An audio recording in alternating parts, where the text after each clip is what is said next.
우리가 지금 살피고 있는 이 13장 1절부터 이 7절의 내용은 굉장히 중요합니다.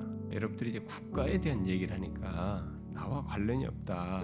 뭐 개인적인 구원과 뭐 이렇게 좀 그런 것이면 조금 뭐 은혜 받았다 어쩌다 보다 좀 이렇게 공감력이 큰데 또 이런 것은 나하고 좀 거리가 있다고 이렇게 생각하는데 여러분 그렇지 않습니다. 여러분들은 국가 속에 살고 있잖아요. 여러분들 정치에 예민하지 않습니까? 그게 뭡니까? 국가에 대한 연관성이 있는 겁니다. 국가와 자기와 지금 관련성 속에서 반응하고 있다는 거예요. 근데 거기에 대해서 하나님 말씀을 하는 겁니다. 그러니까 이런 말씀을 제대로 알고 들어야 되는 거죠. 여러분들이 국가에 대해서 어떤 가치관을 갖고 있던 뭐 어떤 정치적 이념을 가지고 있던 뭘 가지고 있던 간에 그게 최소한 여기 13장 1절부터 7절에서 말은 국가에 대한 성경적인 이해 속에서 그런 걸 갖자야. 그래서 그리스도인으로서의 삶이다. 1장부터 11장까지의 그 해당하는 그리스도인의 삶을 사는 것이다 이렇게 말하는 겁니다. 그런 차원에서 여러분들 생각해 봐야 됩니다. 무관하지 않아요.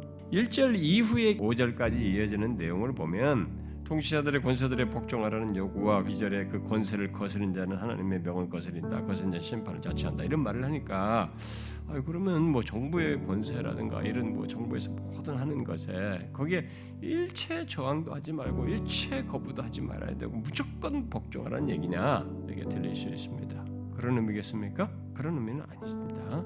그래서 바울이 권세들에게 복종하라는 이 말을 통해서 말하는 것은 국가기관을 통해서 질서를 유지하도록 하셨다는 것을 기본적으로 지금 말하고 있는 거예요. 물론 그때 이제 악행자들을 처벌하는 일을 하겠죠. 질서를 잡으려면. 그래서 여기 지금 3절, 4절 칼을 가지지 않았느냐, 그걸 두려워해야 되지 않느냐 이런 얘기가 이제 맞물려서 나오는 것입니다. 지금 우리는 이제 정부에 대해서 어떻게 하는가라는 질문을 뭐 이런 모든 코로나뿐만 아니라 이게 막 정부 정책에 좀 이해할 수 없는 이런 것들이 이제 코로나 같은 것은 계기로 해서 노출되고 뭐 기독교 잘못된 것들 때문에도 노출되고 이런 것이 있어서 정부에 대해서 어떻게 해야 되느냐라는 문제가 특별히 예수 믿는 사람들 교회 안에서 크게 대두됐습니다. 저는 지금 우리가 이 13장을 살피는 시점이 너무 참 좋은 시점이라고 봅니다. 지금 우리가 이제 이런 문제가 상당히 예민하게 우리들이 제기됐고 코로나 같은 겪으면서 온 그리스도인들이 되게 이번에 예민해졌단 말이에요.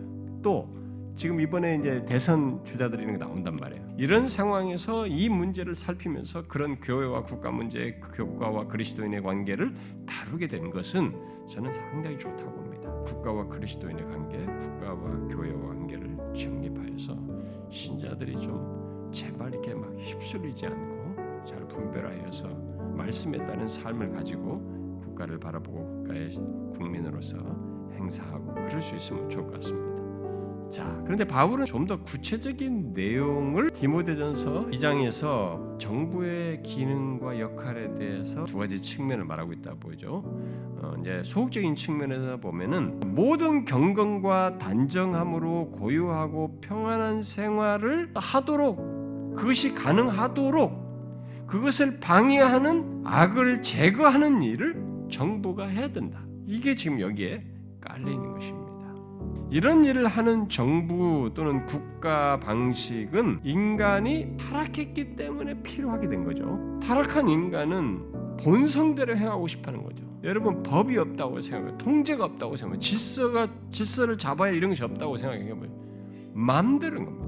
하나님은 비록 타락했지만 자신이 지은 이 세상의 악의 결과들에 제한을 두시고 권세들을 정부와 국가들을 두어서 그들을 도구로 하여 통제하도록 하시는 일을 하게 하신 겁니다.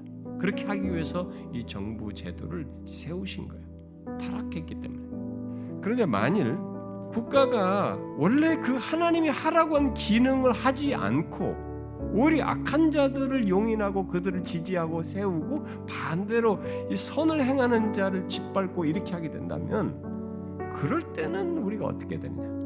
이 질문이 제기되는 거죠. 우리는 국가를 통해서 법과 질서의 필요성을 잘 알고 인정하고 따라야 합니다. 예수 믿는 우리들은요. 그러나 우리는 그것만 아는 사람들은 아닙니다. 우리는 그 사실도 알지만 성경이 말하는 또 다른 하나의 사실을 우리가 함께 알고 있죠. 뭡니까? 죄와 그 결과들을 통제할 필요가 있다는 것. 죄를 죄라고 여겨야 되고 죄를 통제해야 된다는 것을 알고 있습니다. 정부는 그래야 되고 우리도 그런 것에 대해서 동참하지 않아야 된다는 것을 알고 있는 것입니다.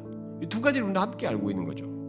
그러므로 우리는 국가에 대한 복종이 하나님께 대한 불순종을 유발하기 전까지만 굴복해야 된다. 복종해야 된다는 것입니다. 만일 국가가 하나님이 금하신 것을 명하거나 하나님이 명하신 것을 금한다면 우리 그리스도인들은 그것에 굴복하기보다 저항해야 한다는 거죠. 하나님께 순종하기 위해 국가에 불순종해야 한다는 것입니다. 우리는 권세들의 복종을 하되 그것은 어디까지나 하나님과 그의 말씀을 거스르지 않는 한도 내에서 복종을 해야 한다는 것을 잊지 말아야 합니다. 이게 1장부터 11장까지 해당하는 그리스도인의 삶으로 말하는 거예요. 사실은요. 대표적으로 사도들이 그것을 행실로 초대교회도 드러냈고 또 직접 말로 증거했죠. 하나님의 복음을 전하지 말라 이렇게 얘기했단 말이에요. 거기에 베드로와 사도들이 공의 앞에서 뭐라고 말한 겁니까? 사람보다 하나님께 순종하는 것이 마땅하다. 우리는 이거예요. 이게 우리 대원칙이에요, 신자들이. 근데 이게 이들만의 있었던 것은 아니었죠. 여러분 이런 식의 태도를 보인 것은 성경에서 쭉 구약에서부터 쭉 나오죠. 출애굽기 1장에서 이집트에서 왕명으로 히브리 사내들은 다 죽여라 그랬잖아요. 근데 그 산파들이 어떻게 했습니까? 왕명을 어기잖아요. 국가의 명을. 왜 이것은 이 사람들은 하나님이 더 두려운 거예요. 왕이 두려운 게 아니라. 또 다니엘서 3장에 모든 신하들에게 금신상에 절하라고 그랬지 않습니까? 그랬을 때 다니엘의 세 친구들이 어떻게 했습니까? 안 했습니다. 국가의 원래 기능과 다른 것을 요구했기 때문에 그때는 불순종하는 거예요. 불복종한 겁니다. 또 다니엘서 6장에서도 다리오가 30일 동안 아무도 자기 외에 어느 신에게도 기도하거나 사람에게도 기도하지 말라고 그랬잖아요. 그랬을 때 다니엘이 어떻게 했습니까? 기도하잖아요. 불복종합니다. 우리가 읽었던 사도행전 4장 5절에 1세기 성도들이 벌써 그런 모습을 보였는데 그 뒤로 예수 믿는 사람들이 막 생겼단 말이에요. 로마 제국 안에. 근데 이 예수 믿는 사람들이 이제 바로 직면한 게 뭡니까? 로마 황제가 자기가 지금 자기를 신격화해가지고 가이사가 주이다라고 고백을 해야 됐단 말이에요. 근데 신자들이 이제 거기서 양자택일을 해야 될 그런 위기까지 접하게 됐을 때 신자들이 어떻게 했습니까? 가이사가 주가 아니라 예수 그리스도만이 나의 주이다. 그래가지고 잡혀간 거죠. 죽임을 당하는 일이 벌어졌단 말이에요. 그게 지금 이겁니다. 국가가 지금 본문이 말하는 이 국가의 원래 기능과 역할을 뒤엎었을 때 우리가 어떻게 되느냐? 그럼 불복종하는 거죠. 폴리갑 같은 사람도 그래서 순교당한 거 아닙니까? 근데 이런 일이요 역사를 계속 있었습니다. 종교육 당시에도 있었고 청교도 당시에도 있었고 우리나라도 일제 강점기 때 있었지 않습니까? 신사참배 요구한 것도 그렇고. 근데 만약에 우리도 이제 법이 만들어져 가지고 그렇게 우리에게 요구를 하게 된다. 그럼 우리가 거기는 그 법에는 불복종해야 되는 겁니다. 국가가 지금 기능을 역할을 잘못하고 있는 거예요. 이런 사실을 보면 국가가 정상적인 모습을 가지면 우리 로마서 13장 4절대로 하나님의 사역자가 되지만 정상적인 역할을 하지 않고 오히려 반대가 되면 계시록 13장에서 말한 것처럼 사단의 도구가 될 수 있다는 것이 지난 역사가 보여준 일이고 있을 수 있는 일이에요. 그리고 주님이 다시 오시기 전에 이 세상에 큰 환란이 미치고 이런 일이 벌어질 때 그런 일이 생길 수 있어요. 따라서 본문은 단서가 붙어 있습니다.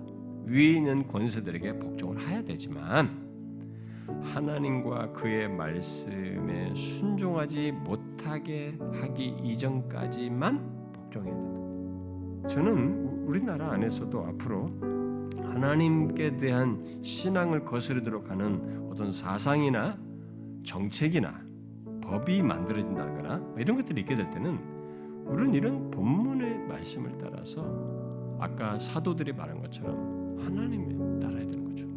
하나님을 따르는 것 안에서 복종이지 그걸 깬다 그러면 우리는 불복종해야 되는 것입니다. 그게 1장부터 11장에 해당하는 신자의 삶이에요. 그걸 그리스도인의 삶으로 얘기하는 겁니다. 그냥 도덕적인 것만 얘기하는 거예요. 이런 국가와의 관계 속에서의 삶 또한 그리스도인의 삶으로 얘기하는 것입니다. 생각 안 해봤죠, 여러분? 너무 정치적인 것 같죠? 정치적인 거 아니에요? 그리스도인의 삶을 얘기하는 거예요. 크리스천 라이프를 얘기하는 거예요. 뭘 모르니까 이런 것들을 파편적으로 알고 자기 개인적 생각을 빠져가지고 그냥 이런 것도 자기 관점에서 적용하고 반대하고 치우치고 이렇게 해서 문제지 아니에요. 이게 성경이에요. 이렇게 하지 않는 것, 지금 말한 것처럼 그렇게 하지 않는 것은 신자로서 삶을 사는 게 아닙니다. 그걸 우리가 알아야 됩니다. 여러분 13장의 이 내용이 그리스도의 삶으로 포함됐다는 걸 잘 기억해야 되면 12장만 있는 게 아니에요. 이것도 그리스도의 삶으로 가져야 된다는 걸 기억해야 되는 것입니다. 이런 건 신경 안 쓰죠. 하나님이 신경 안 쓰시겠? 아니에요. 이것 때문에 순교당했습니다. 이 13장 1절부터 7절을 지키려다 보니까 결국은 다른 것도 다 맞물려 있지만 표면상으로 이 내용과 맞물려서 순교를 당한 겁니다. 1세기의 수많은 성도들. 이게 그리스도인의 삶이에요. 정확한 이해를 가지고 국가와의 관계 속에서도 그리스도인으로서의 바른 삶을 가질 수 있기를 바라요.